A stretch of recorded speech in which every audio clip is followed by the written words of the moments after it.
शन्नो मित्रशं वरुणः शन्नो भवत्वर्यमा शन्न इन्द्रो बृहस्पतिः शन्नो विष्णुरुक्रमः नमो ब्रह्मणे नमस्ते वायो त्वमेव प्रत्यक्षं ब्रह्मासि त्वमेव प्रत्यक्षं ब्रह्म वदिष्यामि ऋतं वदिष्यामि सत्यं वदिष्यामि तन्मामवतु तद्वक्तारमवतु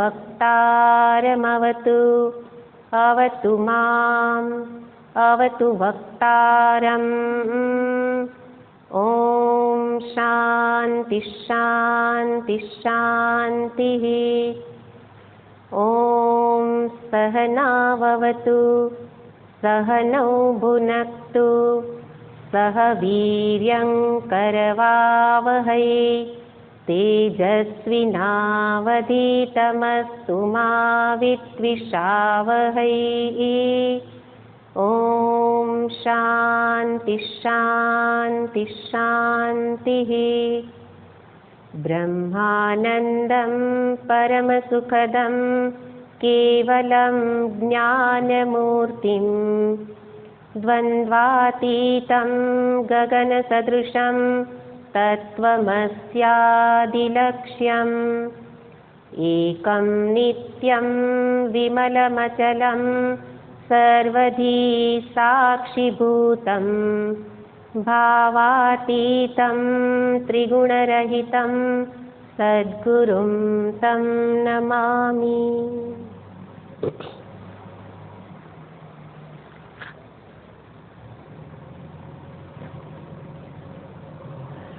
સરસ્વતી માની કૃપાથી અને સમગ્ર ગુરુ પરંપરાના આશીર્વાદથી આપણે ફરી પુનઃ સત્સંગનો પ્રારંભ કરીએ.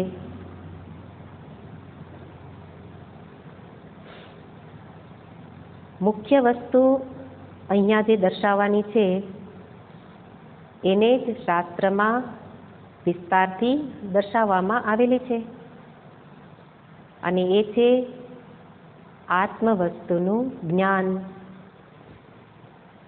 આત્મતત્વનું પ્રતિપાદન શાસ્ત્ર વિસ્તારથી કરે છે અને એને અહીંયા મહાત્માજી અલગ શૈલીથી બતાવે છે.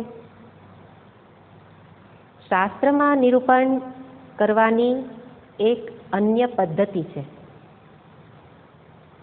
અને એ પદ્ધતિનું કારણ પણ એટલું જ છે કે વ્યક્તિને ધીરે ધીરે વિચાર કરવા માટે સમર્થ બનાવવો.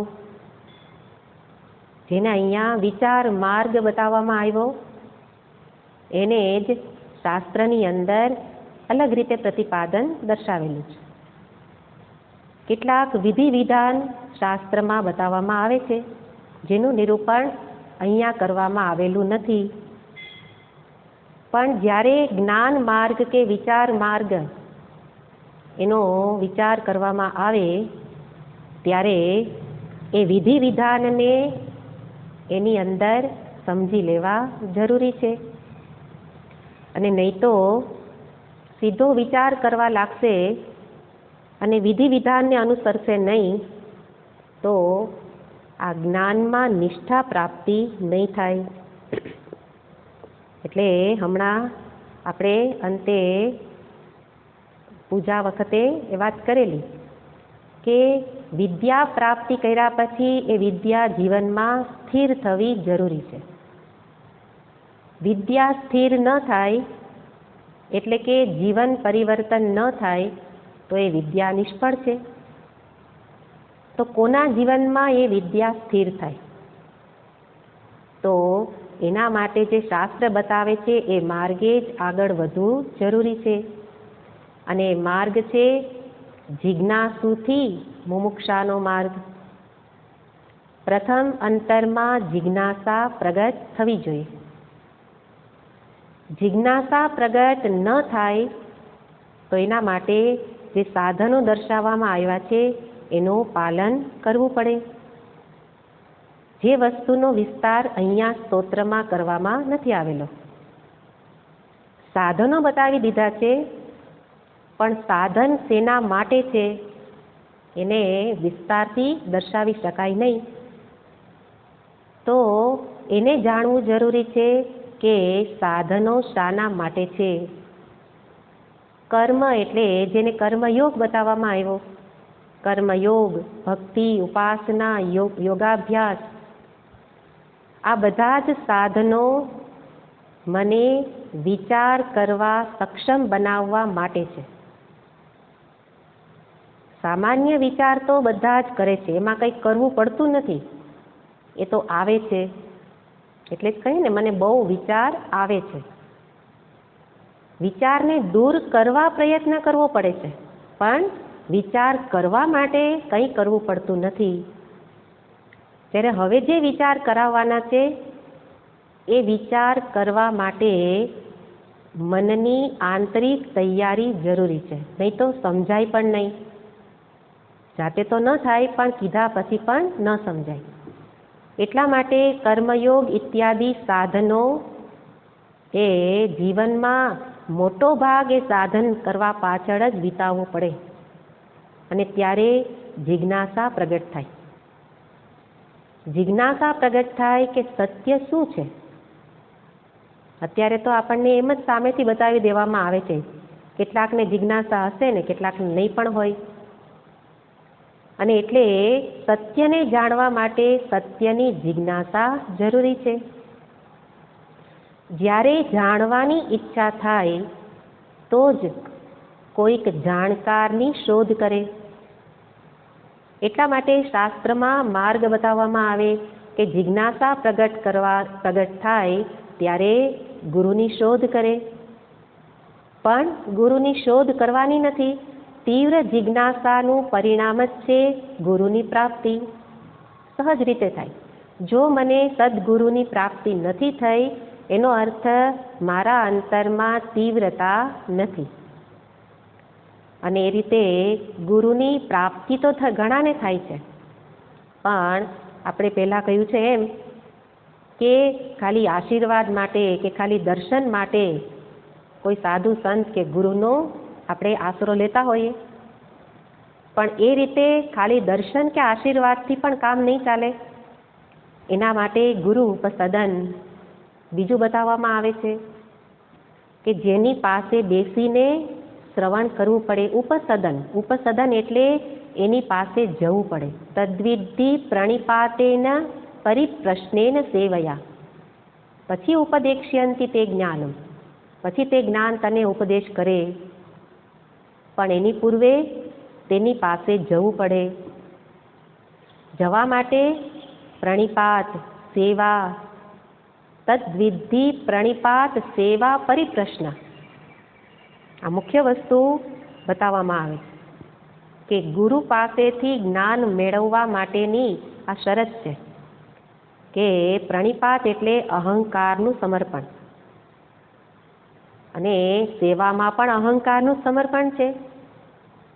તો અહંકારને ઝુકાવવો જરૂરી છે. ગુરુ ઉપસદન અને ત્યારે એની પાસે શ્રવણ પ્રાપ્ત થાય. પેલા ઉપનિષદના આચાર્ય તો એવું કહે કે અહીંયા 1 વર્ષ રહીને સેવા કરો, પછી જો મને તમારા પ્રશ્નનું કાંઈ સમાધાન આવડશે તો કહીશ. એટલે પેલી વ્યક્તિની તીવ્રતાને માપી લેતા હોય. તો આપણે તો ઇન્સ્ટન્ટ બધું જોઈએ છે, એટલા માટે આપણે એ ગુરુને છોડીને બીજા ગુરુ, આ ન કે તો બીજે, પણ એની સ્થિરતા ક્યાંય ન થાય. એટલા માટે ગુરુની સમીપ જવું એટલે એની પાસે શ્રવણ કરવું. શ્રવણ કરવા માટે એની સમક્ષ જવું પડે. અને શ્રવણ કરીને શું કરવાનું છે? તો કે વાત તો એક જ આવશે, કોઈ પણ અનુસંધાન લઈને એકને જ બતાવવામાં આવશે, પણ એ વારંવાર કહેવાથી દ્રઢ થાય. એટલે પુનઃ શ્રવણ કરવું, પ્રતિદિન શ્રવણ કરવું. અને શ્રવણ દરમિયાન એક વસ્તુ કરવાની છે, દરેક વ્યક્તિ માટે જરૂરી છે. તાત્પર્ય નિશ્ચય, કે મને વારંવાર જે કહેવામાં આવે છે એ કઈ વાત છે એનો વિચાર કરું. અત્યારે પણ આપણે પહેલેથી અત્યાર સુધી જે કંઈ વાતો કરી એના કેન્દ્રમાં એક વસ્તુ વારંવાર આવે છે. શું આવે છે? એમાં એ કહેવાનું મુખ્ય તાત્પર્ય હોય. તો એ તાત્પર્ય નિશ્ચય થવો જોઈએ. શ્રવણ વારંવાર કરી અને તાત્પર્ય નિશ્ચય કરે. શાસ્ત્ર કહે છે કે આપણા વેદશાસ્ત્ર એ બે વસ્તુને બતાવે છે, ભેદને પણ બતાવે છે, અભેદને પણ બતાવે છે.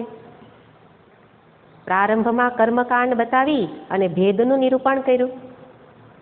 ભેદનું નિરૂપણ કરીને તને પૂજારી બનાવે અને પેલાને પૂજ્ય બનાવે, એનો અર્થ ભેદના નિરૂપણથી ભેદને સત્ય કહેવું નથી, પણ હું જ્યાં છું ત્યાંથી પ્રારંભ, મને ભેદ સત્ય લાગે છે તો ભેદથી શરૂઆત કરાવે. એટલે ભેદનું નિરૂપણ પણ કરે અને પછીથી અભેદનું નિરૂપણ પણ કરે છે. તો અભેદનું નિરૂપણ કરી અને અંતે બતાવે ભેદની નિંદા કરે અને અભેદની સ્તુતિ કરે, જેથી કરીને ભેદને છોડે અને અભેદને સ્વીકારે. તો એનો અર્થ શાસ્ત્રનું તાત્પર્ય અહીંયા છે. ક્યાં છે? વેદાંતાનામ શેષાણામ આદિ મધ્યાંત વર્જિતમ અદ્વિતીયે બ્રહ્માત્મન્યેવ તાત્પર્યમ. આ એક જગ્યામાં જ તાત્પર્ય, એટલે કે એક અદ્વિતીય બ્રહ્મ તત્વ જ સત્ય છે એ વારંવાર કહી અને એને જ સત્ય બતાવવું છે. તો આ તાત્પર્ય નિશ્ચય શ્રવણથી થવો જોઈએ.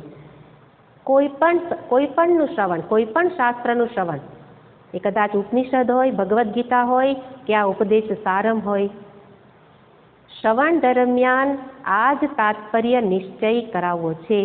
અને એટલા માટે એ તાત્પર્ય એટલે ત્યાં સુધી પહોંચાડવા છે, વિચાર કરાવી અને એ સત્યને દ્રઢ કરાવવું છે. એટલા માટે વારંવાર શ્રવણ કરવાનું શાસ્ત્ર બતાવે છે અને એના ઉપર યુક્તિપૂર્વક મનન કરાવે. નિધિધ્યાસન એ તો અંતિમ વસ્તુ છે. સત્યમાં દ્રઢ નિષ્ઠા થઈ જાય પછી નિધિધ્યાસનને બતાવવામાં આવે છે.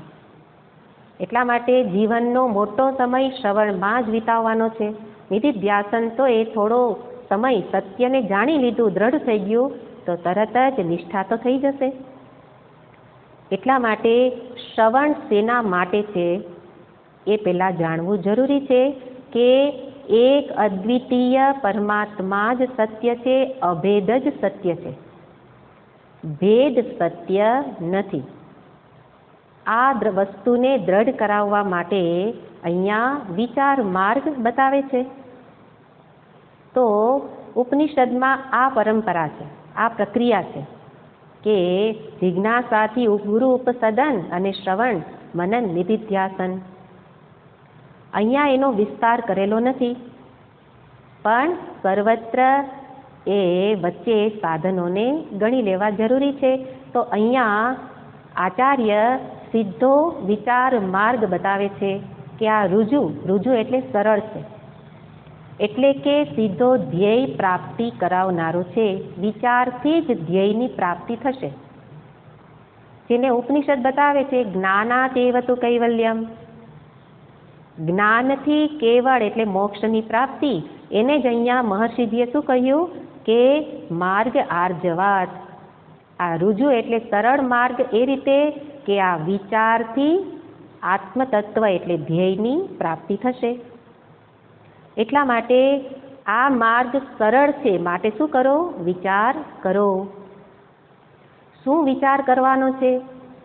તો કે જેનાથી વિચાર કરો છો એના વિશે જ વિચારો. અત્યાર સુધી બીજા વિશે જેનાથી વિચારો છો, કોનાથી વિચારીએ છીએ? મનથી. મનથી જ આખો દિવસ બીજા વિચારો કરીએ છીએ અને વિચારોમાં ફસાતા જઈએ છીએ. એ વિચારો પછી સમસ્યાનું રૂપ ધારણ કરે છે અને એટલા માટે મહર્ષિજી કહે છે કે જેનાથી વિચાર કરો છો એનો વિચાર કરો કે મન વાસ્તવમાં શું છે. માનસં તુ કિમ, મન વાસ્તવમાં છે ખરું? મન શું છે? બે રીતે પ્રશ્નને જોઈ શકાય. એટલે કે મનની અંદર વિવેકી મન, અવિવેકી, બદ્ધ કે મુક્ત કે એવી બધી ગડમથલમાં પડવાને બદલે સીધો મનને વિશે જ વિચાર કરો. બીજા બધામાં શક્તિનો વ્યય ન કરો. કારણ કે જે મનને લઈને વિચાર કરો છો એ મનની જ સત્યતા નથી. તો પછી મનથી થતા વિચારોની સત્યતા ક્યાંથી હોય? એટલા માટે મનનો વિચાર કરો કે ખરેખર મનનું અસ્તિત્વ છે. તો વિચાર આપણે ગયા વખતે કરેલો હતો કે મનનું વાસ્તવિક અસ્તિત્વ નથી. એટલે કે મનનું સ્વતંત્ર અસ્તિત્વ નથી. મન છે ખરું, પણ મન અન્યને આશ્રિત છે. પોતાની રીતે મન કંઈ કરી શકે નહીં. મન જડ છે. જેમ શરીર જડ છે, મન પણ જડ છે. કારણ કે પંચભૂતોમાંથી સર્જન છે. પંચભૂતો જડ છે, તો એમાંથી સર્જન પણ જડ જ હોય. એટલા માટે એ મન વિશે વિચાર કરતા સમજાયું કે મનનું વાસ્તવિક એટલે કે મન નથી એવું નથી. મન નથી એમ નહીં અને મન છે એવું પણ નહીં. મન છેનો અર્થ મન સત્ય છે એવું નથી અને મન અસત્ય છે એવું પણ નથી. કારણ કે અનુભવ ગમ્ય છે અને અનુભવ થાય છે માટે એને ખોટું ન કહી શકાય. સમસ્યાનો અનુભવ થાય છે. સમસ્યાનો અનુભવ થવાથી એમ ન કહેવાય કે સમસ્યા નથી. પણ આ વિધાનને પણ સાથે સાથે યાદ રાખવું જોઈએ કે જેટલું જેટલું અનુભવ ગમ્ય હોય એ બધું જ વાસ્તવિક હોતું નથી. આપણની તકલીફ આ છે. અનુભવ થાય છે એટલે સાચું. આપણે શું સિદ્ધાંત બનાવી દીધો? મને અનુભવ થાય છે, મેં જોયું, મને અનુભવ થાય એટલે સાચું. શાસ્ત્ર એની અંદર થોડુંક ઉમેરે છે કે અનુભવ ગમ્ય હોય એટલે એ વાસ્તવિક હોય એ જરૂરી નથી. ઉદાહરણ આપે, ક્ષિતિજ. અત્યારે સાંજનો સમય હોય અને દરિયા કિનારે ઊભા હોઈએ તો આપણને શું લાગે કે આકાશ અને પેલું દરિયાની અંદરનું જળ અથવા તો એ પૃથ્વી સમજી લઈએ તો દૂરથી ક્ષિતિજ, તો ત્યાં આપણને આકાશ અને પાણી એક થયેલા લાગે અને અહીંયાથી શું લાગે? આકાશ અને પૃથ્વી એક થઈ જતા લાગે. દૂર ક્ષિતિજ ઉપર જાણે કે બંને એક સમાન લાગે. આકાશ પૃથ્વી જુદા જણાતા નથી. આ અનુભવ છે. અનુભવ હોવા છતાં પણ એ વાસ્તવિક નથી, એ સત્ય નથી. આકાશ ઉપર જ છે, અલગ જ છે, પૃથ્વી અલગ છે. જેવી રીતે સૂર્યાસ્ત અને સૂર્યોદય, તો સૂર્યાસ્ત થઈ રહેલો છે, અનુભવ છે. કોઈ ના ન પાડે કે આ ખોટું છે. કોઈ કહી ન શકે કે સૂર્યાસ્ત થતો નથી. સૂર્ય અસ્ત થાય છે એ અનુભવ છે, પણ વાસ્તવમાં સૂર્યનો અસ્ત ક્યારેય થતો નથી. આ વાસ્તવિકતા છે. જે દેખાય છે એ બરાબર છે, પણ એની પાછળ સત્યતા કંઈક જુદી છે. એવી રીતે મૃગજળનું દ્રષ્ટાંત છે. મૃગજળ દેખાય છે એની ના નથી, અનુભવ છે, પણ એ અનુભવની પાછળ સત્યતા નથી. એટલે કે ત્યાં પીવા લાયક પાણી રહેલું નથી. દેખાય છે પાણી, પણ એ પીવા લાયક નથી. પાણી વાસ્તવમાં નથી. એના ઉપરથી જ અહીંયા મન માટે પણ એ સિદ્ધાંતને લઈ આવવાનો કે મનની અંદર સુખ દુઃખ અનુભવાય છે, એની ના નથી. સુખ દુઃખ નથી એવું ક્યાંય કહેતા નથી, પણ સુખ દુઃખ અનુભવાય. એની સાથે આ સિદ્ધાંતને આગળ વધારવાનો. કે અનુભવાય એનો અર્થ એ વાસ્તવિક હોય તે જરૂરી નથી. એ ન પણ હોય એનો અર્થ ન જ હોય. અનુભવાય છે પણ વાસ્તવમાં નથી, એટલે કે સત્ય નથી. એ મારી દ્રષ્ટિને કારણે છે. દ્રષ્ટિ બદલે તો અનુભવ બદલી જશે. સુખદ અનુભવનો દુઃખદ અનુભવ, દુઃખદનો સુખદ. એટલા માટે અનુભવને આધારે એને આપણે સાચું માનવાની ભૂલ ન કરીએ. આ સમસ્યાઓના સમાધાનમાં આપેલું કારણ. સમાધાન આટલાથી પણ થઈ જાય કે સમસ્યા છે એની ના નથી, પણ સમસ્યા જેવી એની પાછળ કોઈ સત્યતા નથી. એટલે કે એક વ્યક્તિને જે સમસ્યા લાગે છે બીજીને એ લાગતી નથી. જો એ સાચી સમસ્યા હોય તો બધાને લાગવી જોઈએ. એવી રીતે અહીંયા પણ મન વિશે વિચાર કરાવે છે કે મનની પણ કોઈ વાસ્તવિક સત્યતા નથી. અનુભવાય છે.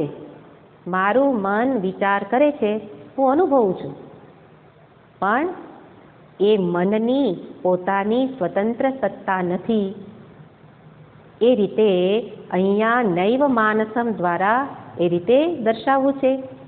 તો આ વસ્તુ બતાવી અને એટલું જ કહેવું છે કે એટલા માટે મન મિથ્યા છે.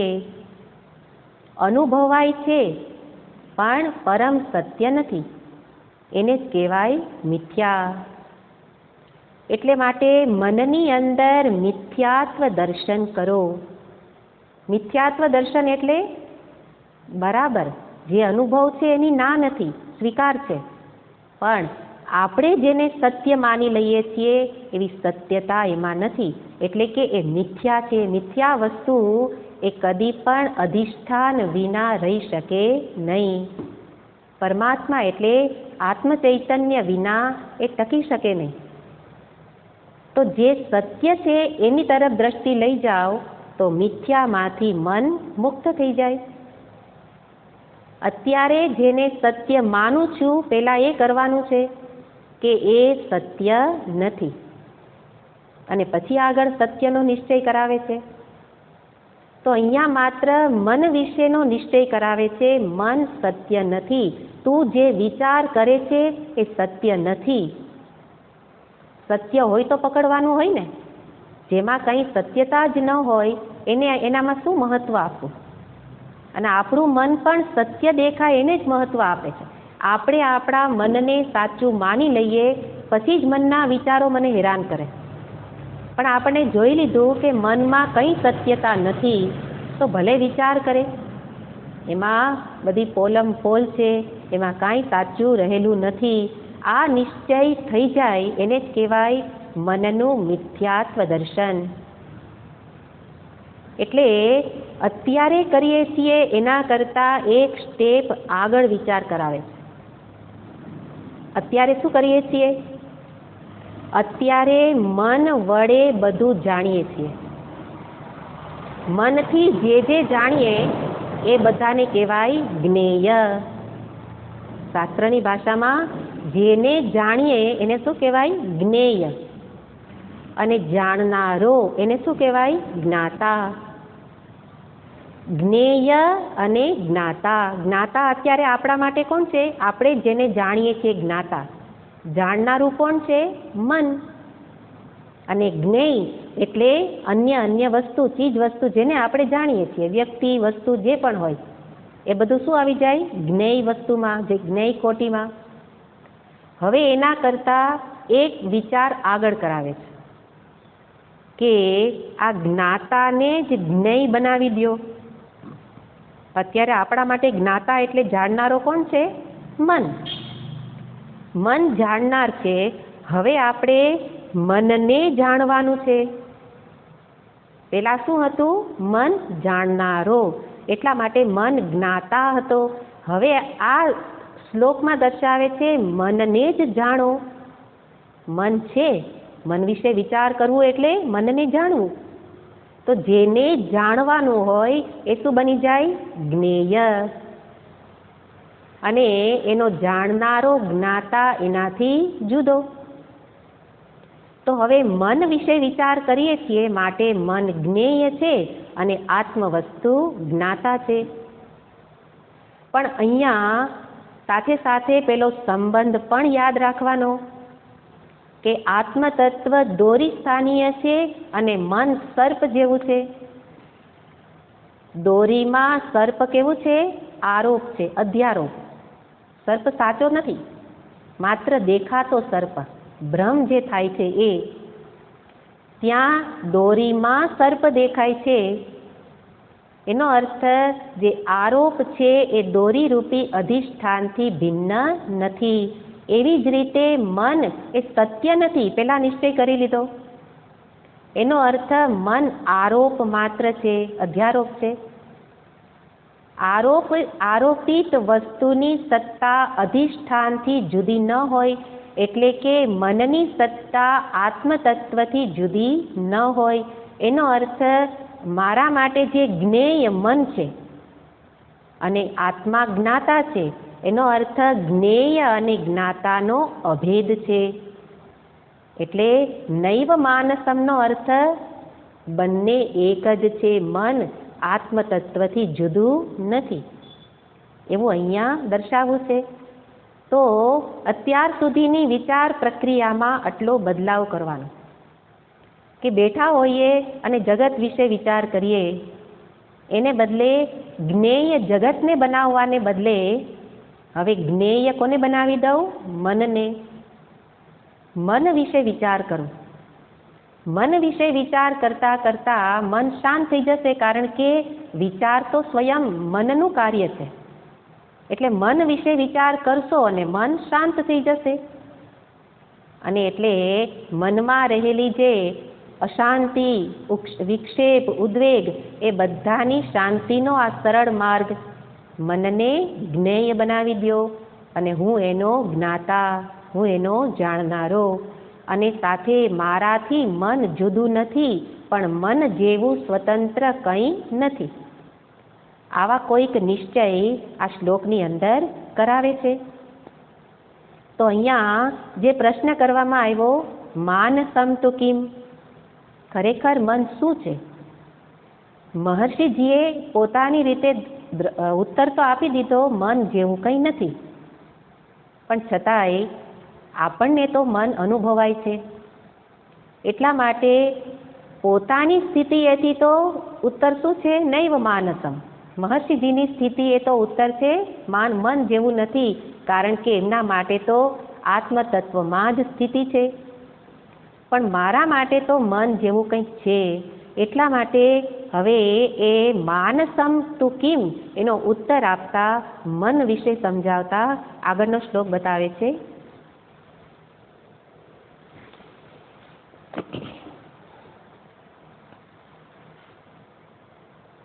18મો શ્લોક.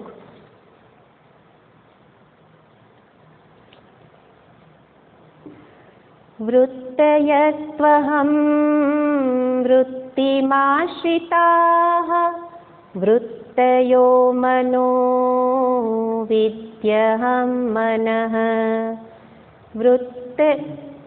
વૃત્તયસ્ત્વહં વૃત્તિમાશ્રિતાઃ વૃત્તયો મનો વિદ્યહં મનઃ. વિદ્ધિ અહં મનઃ. વૃત્તયઃ તુ અહં. જે મન આખો દિવસ હેરાન પરેશાન કરે છે, એ મન વિશે વિચાર કરતા કરતા મન જેવું કંઈ રહેતું નથી, એવું એક વખત એમણે કહી દીધું. પણ હવે ફરી પાછું એ જ મનને સામે રાખીને કહે છે કે મન ખરેખર શું છે? તો કહે છે વૃત્તયઃ તુ અહં વૃત્તિમ આશ્રિતાઃ. વૃત્તિઓ, જે મનની અંદર જે કંઈ વૃત્તિઓ ઉઠે છે, એ બધી જ વૃત્તિઓ એ જ મન છે. વિચારોનો પ્રવાહ, નિરંતર ચાલતા વિચારોના પ્રવાહને શું કહેવાય? મન. અથવા તો નિરંતર ઉઠતી વૃત્તિઓને કહેવાય મન. તો વૃત્ત્યાત્મક મન. મનનું સ્વરૂપ શું છે? વૃત્તિ. જેમાં વિચારો ઉઠે, વિચાર શાંત થાય, વિચાર ઉઠે, વિચાર શાંત થાય. વિચાર વિનાનું મન હોય જ નહીં. અને આપણે કહીએ મને બહુ વિચાર આવે, તો ભલે ને આવે, મન છે તો વિચાર કરે. તો આગળ જે બતાવ્યું એનાથી હજી કંઈક સૂક્ષ્મ વિચાર કરાવો છે. અને મન વિશે વિચાર કરાવતા કરાવતા જ મનોનાશ કરાવશે. આપણે યાદ રાખવાનું કે આગળથી આપણે ક્યાંથી શરૂઆત કરી છે. શરૂઆત કરી હતી યોગાભ્યાસથી તો મનોલય રૂપી પરિણામ મળે. ફરી પાછું મન તો ઉઠે જ છે, પણ એ મનનો નાશ જરૂરી છે.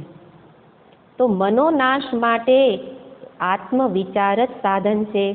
એટલા માટે અહીંયા પેલા મનના સ્વરૂપને દર્શાવે છે, પછી એ મનનો નાશ થઈ શકે. એટલા માટે મન કેવું છે? જે આપણા માટે અજાણ્યું છે, જાણીતું છતાં અજાણ્યું. કારણ કે આપણે આ વિશે ક્યારેય વિચાર કરેલો જ નથી. જગતના વિષય વ્યક્તિ વિશે જ વિચાર કરેલો છે, પણ મન જે વિચાર કરે છે એનો વિચાર ક્યારેય કરેલો નથી. એટલે થોડુંક કઠિન પણ લાગે, પણ એની સાથે સાથે વિચાર કરીએ તો આમાં જો આનંદ આવવા લાગે તો જગતમાંથી બધી જ સમસ્યાઓ નિર્મૂળ થઈ જશે. મૂળનું જ નિકંદન અહીંયા કઢાવે છે. એટલા માટે કહે છે કે મનને ઓળખો. મન શું છે? મન છે વૃત્તય. વૃત્તય અનેક વૃત્તિઓનો પ્રવાહ. અને કેવું છે? અહમ વૃત્તિમ આશ્રિતા. અહમ વૃત્તિને આશ્રિત છે. વૃત્તય તુ અહમ વૃત્તિ આશ્રિતા. વિશેષ વિચાર આપણે આગળ કરીએ છીએ. વૃત્તય મનઃ. આગળ માત્ર વૃત્તય બતાવ્યું. અને વૃત્તિ પાછી કેવી છે? અન્ય એટલે અહમ વૃત્તિને આશ્રિત છે. અને વૃત્તિઓ એને જ અહીંયા શું કહે છે? મન. વૃત્તય મનઃ. જે આગળ પ્રશ્ન હતો માનસમ તુ કિમ, એનો જવાબ છે વૃત્તય મનઃ. વૃત્તિઓ જેમાં રહેલી છે એવું મન, એને શું સમજો? અહમ મનઃ વિદ્ધિ. આ મનને જ અહંકાર સમજો. અહીંયા અહમનો અર્થ છે અહંકાર. મહર્ષિજી એક પછી એક ક્રમિક રીતે આપણને આગળ લઈ જાય છે. આગળ જે દ્રશ્ય જગતથી શરૂઆત કરી હતી, એમાં જે કર્મ અને ભક્તિ ને ઇત્યાદિ બતાવતા બતાવતા હવે જગતને છોડાવી દીધું અને મનને પકડાવી દીધું. અને એ મનને પણ હવે છોડાવીને પછી આગળ અહંકારને લઈ જાય છે. એટલા માટે મન અને અહંકારને અહીંયા એક કરીને બતાવે છે. દર્શાવતા કહે છે કે વિચારોના પ્રવાહ, વૃત્તિઓનો પ્રવાહ એ મન છે. અને મનને શું સમજો? અહંકાર. કે જે મન અહમ વૃત્તિને આશ્રિત છે. વિસ્તારથી એનો અર્થ જોઈએ તો અહીંયા મુખ્ય વસ્તુ આગળ વધારીને લઈ જાવે છે. પહેલામાં મન વિશેનો વિચાર હતો, હવે અહંકાર વિશેનો વિચાર છે. જે આપણા જ અનુભવમાં આવતી જ વસ્તુઓ છે બધી. જે મને હેરાન કરનારો છે એ આ ઈગો. એટલા માટે કહે છે કે હવે ઈગોને જ પકડો.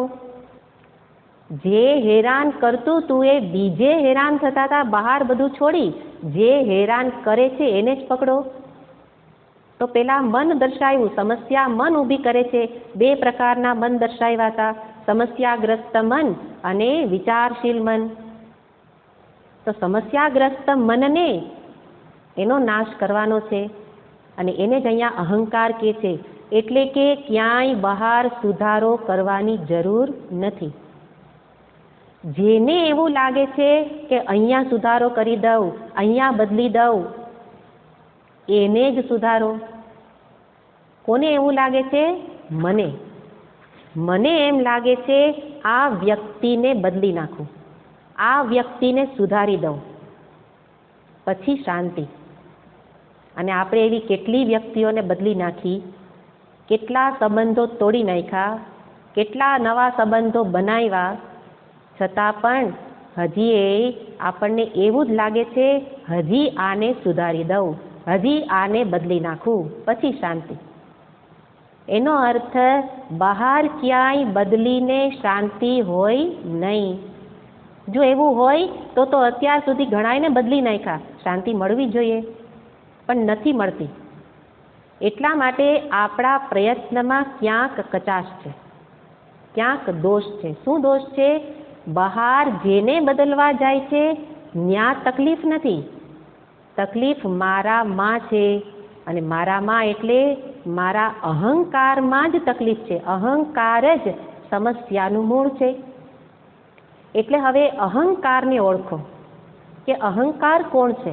આગળ હજી એનો વિસ્તાર કરશે મહર્ષિજી. ક્રમિક રીતે જ આગળ જાય છે. આપણા વિચારમાં કોઈ લિંક ન હોય પણ એમના વિચારમાં એક પછી એક લિંક ચાલે છે કે મનથી હવે આગળ અહંકાર તરફ લઈ જાય છે. એટલા માટે મન અને અહંકારને એક રૂપે બતાવીને કહે છે. તો અહીંયા મન વિશે પહેલા વિચાર કરીએ અને એ મન કેવી રીતે અહંકાર છે એને જોવાનું. મન વિશે આગળ પણ વિચાર કર્યો કે મનની અંદર વૃત્તિઓ ઉઠે છે. અહીંયા બે શબ્દ છે, વિચાર અને વૃત્તિ. વિચાર, જે વિચારને કોઈક આકાર હોય એને કહેવાય વૃત્તિ. આપણે મોટાભાગે વિચારને જ વૃત્તિ કહી દેતા હોઈએ પણ વાસ્તવમાં અર્થ એવો છે કે જે વિચારનો કોઈક આકાર હોય એને શું કહેવાય? વૃત્તિ. જેમ કે આ ઘડો, તો આ ઘડો છે એ મને વિચારથી મેં જોયું કે આ ઘડો છે.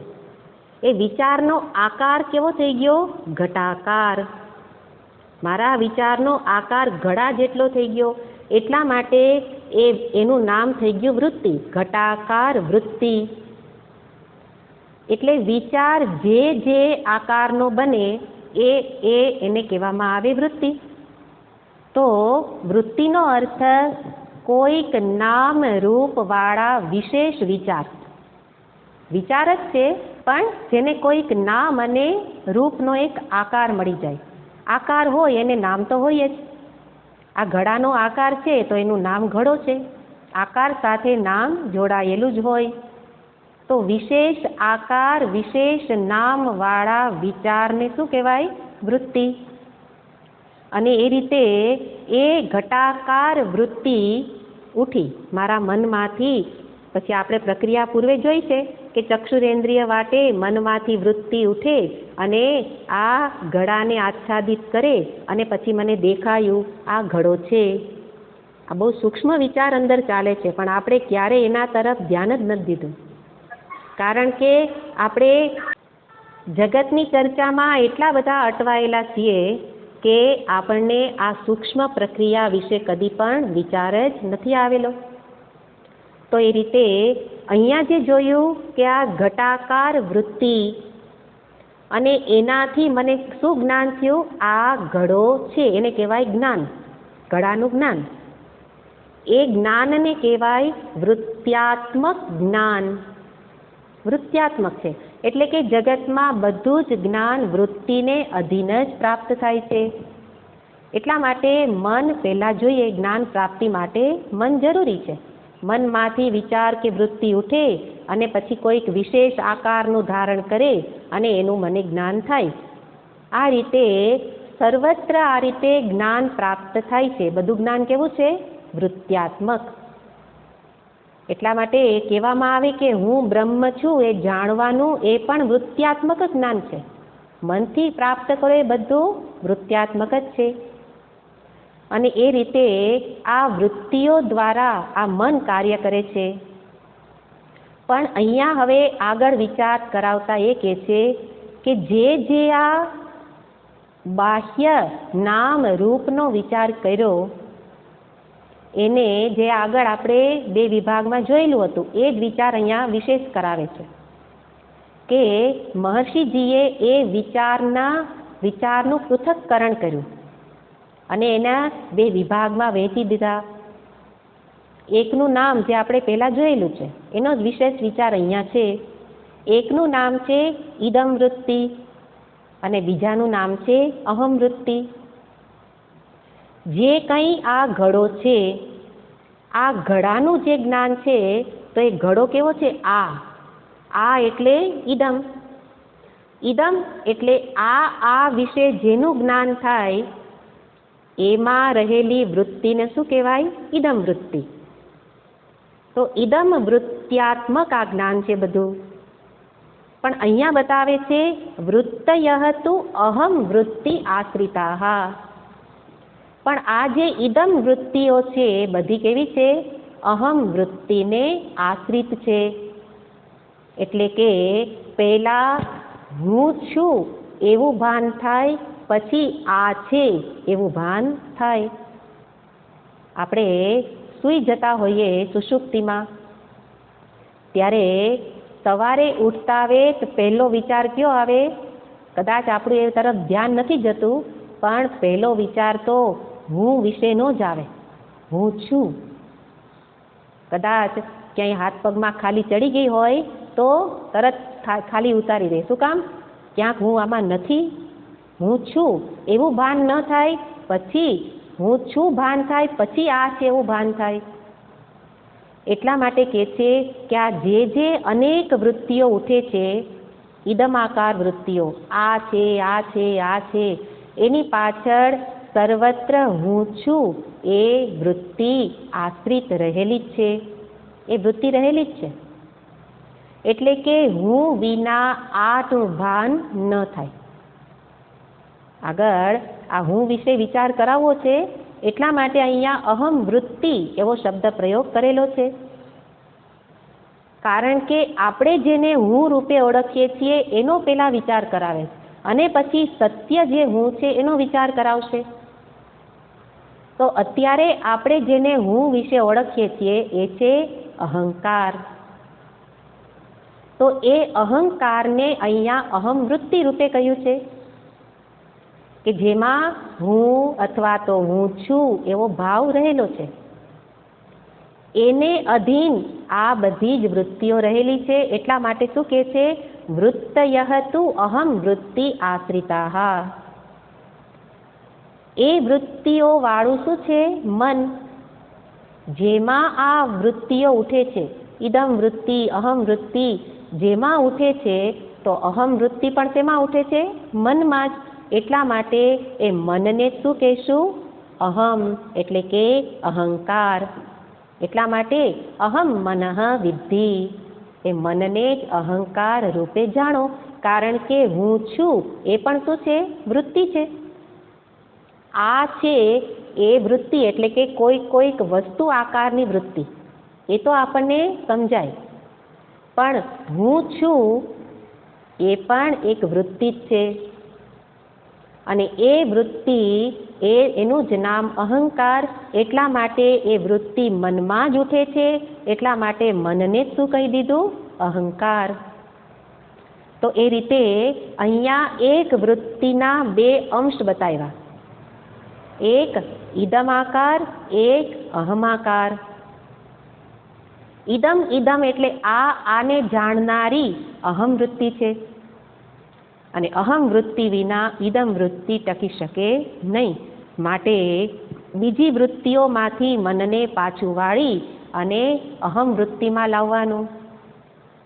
એટલે કે ઇદમના વિચારને છોડી અને હવે કોનો વિચાર કરું? અહમનો વિચાર કરું.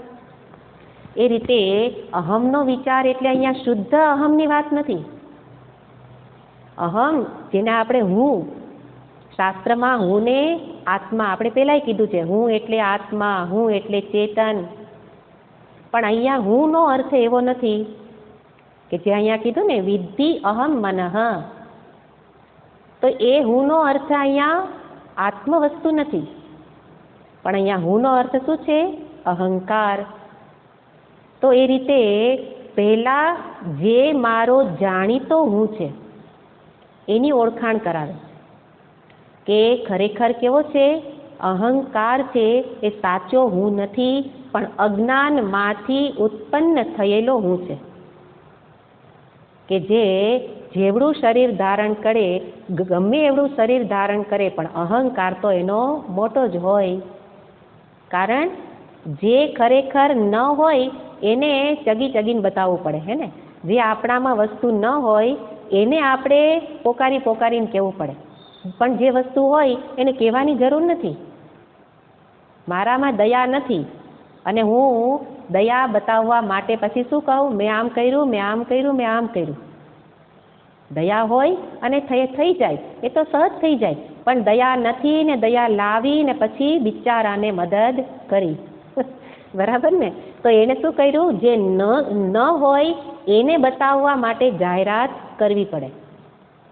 એવી જ રીતે ખરેખર આ દેહાદી રૂપે હું નથી, એ સાચો હું નથી, પણ એ હું નથી છતાં એને હું માની અને પછી એને બધે જ આગળ કરવો છે. જાહેરાત કરે, આવો હું, બળવાન હું, બુદ્ધિશાળી હું. ખરેખર એ હું નથી, પણ એ અહંકાર છે. તો એને ઓળખાવવા માટે કહે છે કે એ વાસ્તવમાં અહમ વૃત્તિને આશ્રિત. તો એ રીતે અહીંયા મન અને અહંકારને એક કરીને બતાવે છે. આ જ વસ્તુને મહર્ષિજી સાથે વાર્તાલાપ દરમિયાન કોઈ જિજ્ઞાસુએ પ્રશ્ન કરેલો કે અહંકાર શું છે? તો તેમણે ત્યાં આ વસ્તુને સ્પષ્ટ કરતા બતાવેલું હતું કે અહમ અને અહંકાર બંનેમાં ભેદ છે. અહમ એ સત્ય છે, અહંકાર એ અસત્ય છે. પહેલા અહમ એટલે આત્મતત્વ, આત્મ ચૈતન્ય એ છે, પછી એમાંથી અહંકારનો જન્મ થાય છે. અવ્યક્ત એવું આત્મ ચૈતન્ય જ્યારે વ્યક્ત થાય ત્યારે એ અહંકાર રૂપે જન્મે છે. કારણ કે નિરાકાર અવ્યક્ત તત્વને ક્યાંક ને ક્યાંક તાદાત્મ્ય કરીને જ જન્મ થઈ શકે, અને તાદાત્મ્ય કરવા પાછળ મૂળ કારણ અજ્ઞાન છે. તો અજ્ઞાન વશાત દેહાદીમાં તાદાત્મ્ય કરી લે અને પછી દેહાદીને હું માને, એને કહેવાય અહંકાર. એટલા માટે બૃહદારણ્યકમાં કહ્યું અહમ નામ અભવત. પહેલા હું નામથી જન્મ્યો. અહંકાર હું નામથી જન્મ, આત્મતત્વનો જન્મ નથી. આત્મતત્વને વ્યક્ત થવું હોય તો એણે કોઈક ઉપાધિનો આશ્રય લેવો પડે, અને ઉપાધિનો આશ્રય લે તો એમાં તાદાત્મ્ય સહજ રીતે જ થઈ જાય. તાદાત્મ્ય થાય પછી એ દેહને હું માનવા લાગે, એનું નામ અહંકાર. તો હું અને અહંકાર બંનેનો ભેદ શું છે? હું છે એ અવ્યક્ત છે, હું છે એ સત્ય છે, પરમ સત્ય છે. પણ આ અહંકાર એ અસત્ય છે, પણ સત્ય જેવો ભાસે છે. આપણા માટે અત્યારે સાચું કોણ છે? તો કે તે સત્ય હુંની વાતો સાંભળવામાંથી મન બહાર નીકળી જાય. શું કામ?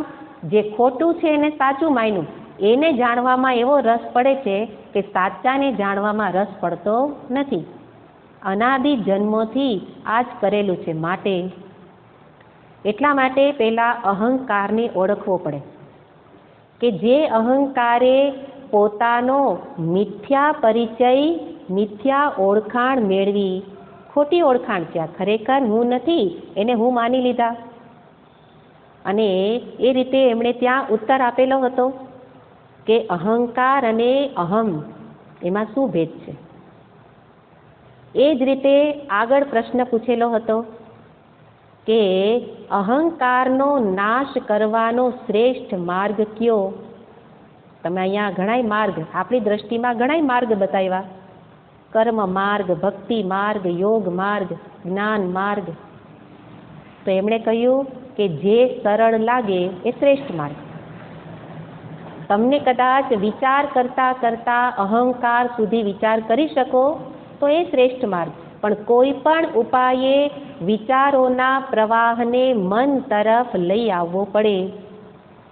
જગત તરફના વિચારોથી મન તરફ વિચારોને વાળો, પછી ભક્તિ દ્વારા એ ભગવત સંબંધી વિચાર કરો, યોગ માર્ગ દ્વારા એ રીતે મનો નિરોધ કરીને વિચાર કરો, કે અહીંયા જ્ઞાન માર્ગ દ્વારા આત્મતત્વનો વિચાર કરો. કોઈ પણ રીતે મનના વિચારોને રિવર્સમાં લાવો, આપણી ભાષામાં રિવર્સમાં લાવો. કારણ કે જગત તરફના વિચારો એ જ સંસાર, અને એ સંસારથી પાછા વળો. જે કરીએ છીએ એ કરવાનું, પણ વિચારને પાછા વાળવાની જરૂર છે. અને એ રીતે સંસારથી આ રીતે વિમુખ થવાનું બતાવે છે. સન્મુખ રહીને વિમુખ, જગતમાં રહી અને એનાથી અલિપ્ત. કેવી રીતે થવાય? વિચારોની દિશા બદલવાથી. એટલે એમણે કહ્યું કે કોઈ પણ ઉપાયે તમને જે સરળ માર્ગ લાગે, પણ આ અહીંયા સુધી પહોંચવાનું છે કે જગત તરફથી વિચારોને પરમાત્મા તરફ લઈ જવાના છે. અહીંયા એમણે મન તરફ કહ્યું, મન તરફ વાળો, અને અંતે મનના અધિષ્ઠાનને ઓળખો. ત્યાં એ જ વખતે કોઈ જિજ્ઞાસુનો પત્ર કોઈ વ્યક્તિએ વાંચી દીધો. તો ત્યારે પત્રમાં હતું જે વિવેક ચૂડામણીનો શ્લોક છે કે અસ્તિ ભાતિ પ્રિયમ નામ રૂપમ આદ્યત્રયમ બ્રહ્મરૂપમ તતો દ્વયમ જગત રૂપમ. તો એમણે ત્યાં શ્લોકમાં એ રીતે સ્પષ્ટતા લખેલું હશે કોઈ જિજ્ઞાસુએ, અને મેં વાંચ્યું. પત્રમાં લખેલું હતું કે અસ્તિ ભાતિ પ્રિય એ બ્રહ્મનું રૂપ છે, એ સત્ય છે. માટે નામ અને રૂપ અસત્ય છે, એમાંથી મનને પાછું વાળી અને અસ્તિ ભાતિ પ્રિયમાં એટલે બ્રહ્મમાં લગાવો અને સર્વમાં બ્રહ્મને જાણો. પહેલાં શું કરવાનું? પત્રમાં સ્પષ્ટતા કરેલી હતી કે નામ રૂપથી મનને પાછું વાળી અને બ્રહ્મ વિશે વિચાર કરો. અસ્તિ ભાતિ પ્રિય એટલે બ્રહ્મ વિશે. અને પછી પાંચેય રૂપે બ્રહ્મને જ જાણો. પહેલા નામ રૂપમાંથી મનને પાછું વાળો, અને પછી નામ રૂપ પણ પરમાત્માથી જુદા નથી એવું સમજી પાંચેયને બ્રહ્મ રૂપે જાણો.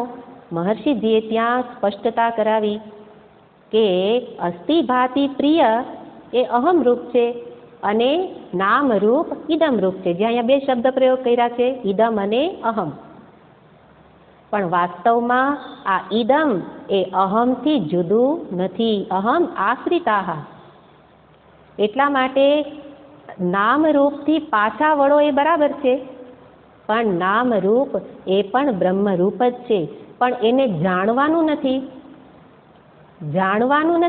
પણ જાણવાનું આવશે તો વળી પાછો એનો જાણવાનો વિષય જુદો, જાણનારો જુદો, અને ત્રિપુટી ફરી પાછી આવી જશે. એટલા માટે એમણે બતાવ્યું કે આ પાંચેય બ્રહ્મ સ્વરૂપ જ છે. એવું જાણો કેવું હોય તો કહેવાય, પણ જાણનારો પણ એમાં જુદો રહેતો નથી. એ રીતે ત્યાં ઇદમ અહમને અલગ રીતે દર્શાવવામાં આવ્યા. નામ રૂપ ઇદમ છે, અસ્તિ ભાતિ પ્રિય અહમ છે. તો એ રીતે અહીંયા બે વસ્તુને દર્શાવે છે. જે કંઈ આ રૂપે હું જેને જેને જાણું છું એ ઇદમ વૃત્તિ અને એ અહમ વૃત્તિને આશ્રિત છે. પણ ઇદમ વૃત્તિ અનેક હોય, પરિવર્તનશીલ હોય. આજે ઘડો જાણું છું, પછી પુષ્પ જાણું, પછી બીજી વસ્તુ જાણું. વિષય બદલે, નામ આકાર બદલે અને વૃત્તિ બદલતી જાય. પણ એ અનેક વિશેષ વિચારો, અનેક વિશેષ આકારો, એવા પરિવર્તનશીલ ઇદમ વૃત્તિ, એની પાછળ અહમ વૃત્તિ એક સમાન રહેલી છે. એ પણ સાથે જાણવાનું છે. આ કહું છું એની પાછળ જાણનારો બદલતો નથી. જાણવાની વસ્તુ, જાણવાના વિષયો બદલે છે. એટલે કે ઇદમ આકાર વૃત્તિઓ બદલે છે. એ પરિવર્તનશીલ છે, પણ એની પાછળ જાણનારો હું અહમ વૃત્તિ, અત્યારે તો હજી અહંકારની જ વાત છે. નિત્ય શુદ્ધ ચૈતન્ય તો પછી બતાવશે, પણ એની પાછળ જે હું જાણું છું, હું જાણું છું, હું જાણું છું એવી વૃત્તિ એક સમાન રહેલી છે. એ અપરિવર્તનશીલ છે, એમાં કોઈ પરિવર્તન આવતું નથી. એ રીતે અહીંયા બે વસ્તુને બતાવી કે ઇદમ વૃત્તિ કોને કહેવાય, ઈદ અહમ વૃત્તિ કોને કહેવાય. ઇદમ વૃત્તિ અહમ વૃત્તિને આશ્રિત છે. એ અહમ વૃત્તિ એટલે જેમાં અહંકાર છે, એ અહંકારને શું કહેવાનું? મન. કારણ કે મનની અંદર જ અહમ વૃત્તિ ઉઠે છે.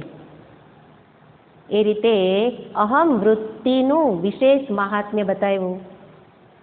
એટલે ઇદમ વૃત્તિ એને છોડો, અહમ વૃત્તિને પકડો, એનો વિચાર કરો કે એ છે તો આ છે.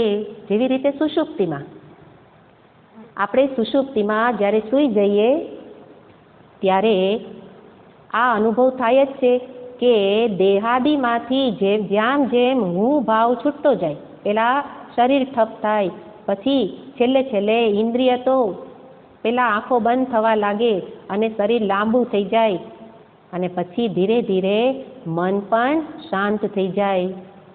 તો મન શાંત થઈ જતા મનમાંથી અહમ વૃત્તિ ઉઠતી નથી કે આ હું મન, આ હું સૂતો છું, એવું ભાન નથી.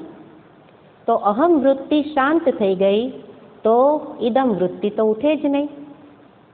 હું સૂતો છું એવું ભાન ન હોય તો પછી મારા ઉપરથી કાંઈ જીવડું ફરી જાય, આ જીવડું એનું ભાન તો ન જ હોય. એટલા માટે કહે છે કે સુષુપ્તિમાં આ અનુભવ થાય જ છે કે મારું ભાન ન હોય તો આનું ભાન થતું નથી. એવી જ રીતે આ જ અનુભવને આગળ લઈ જવાનો કે સુષુપ્તિમાં જો આવું સંભવ હોય તો હવે આગળ મનો નાશ કરાવવા માટે કહે છે કે જે મનની અંદર વૃત્તિઓ ઉઠે છે એ મન, એનો પણ સંપૂર્ણ નાશ સંભવ છે જ. સુષુપ્તિમાં અલ્પજીવી છે, જ્ઞાન પછી એ શાશ્વત રીતે પ્રાપ્ત થઈ શકશે. એટલા માટે કહે છે જ્ઞાનથી આ અહંકારનો પણ નાશ થઈ શકે.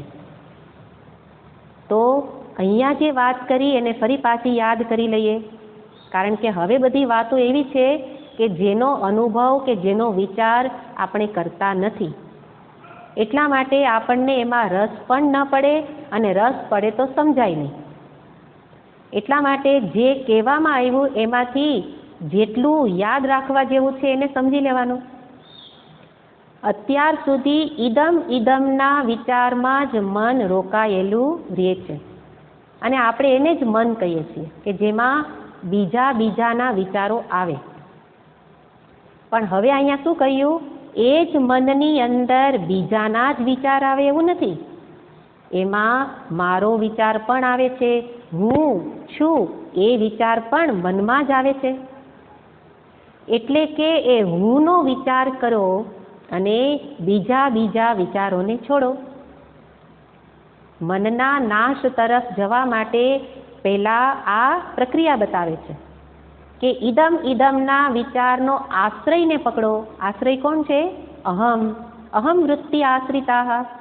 તો અહમ વૃત્તિને પકડીએ કે અહંકાર શું છે, અને એ અહંકારને જ અહીંયા મન કહી દીધું, કારણ કે મન વિશે જ વિચાર કરાવે છે. મનમાં જ વિચાર થઈ શકે, અહંકારનો વિચાર પણ ક્યાં થાય? મનમાં જ. એટલા માટે કહે છે કે ઇદમના વિચારથી મનને પાછું વાળી અને અહમના વિચાર તરફ લઈ જાઓ, પણ એ શુદ્ધ અહમને બદલે જે જાણીતો અહમ, જેને અહંકાર કહેવામાં આવે, એને ઓળખો કે અહંકાર કોણ છે, અહંકાર શું છે. એને ઓળખ્યા પછી એનો નાશ થઈ શકે.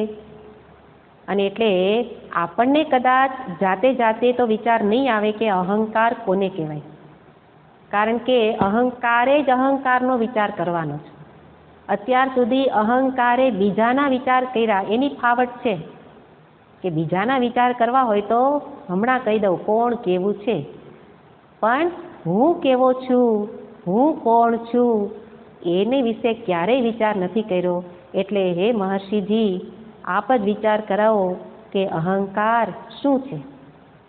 તો કે છે કાંઈ વાંધો નહીં, હું જ કહું છું અહંકાર શું છે અને અહંકારનો નાશ કેવી રીતે થાય એ વસ્તુને આગળના શ્લોકમાં બતાવશે, પણ એને આપણે પછી જોઈશું.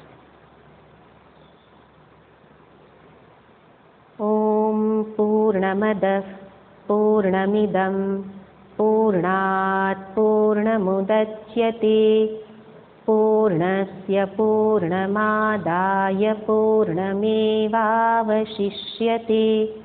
ઓમ શાંતિ શાંતિ શાંતિ.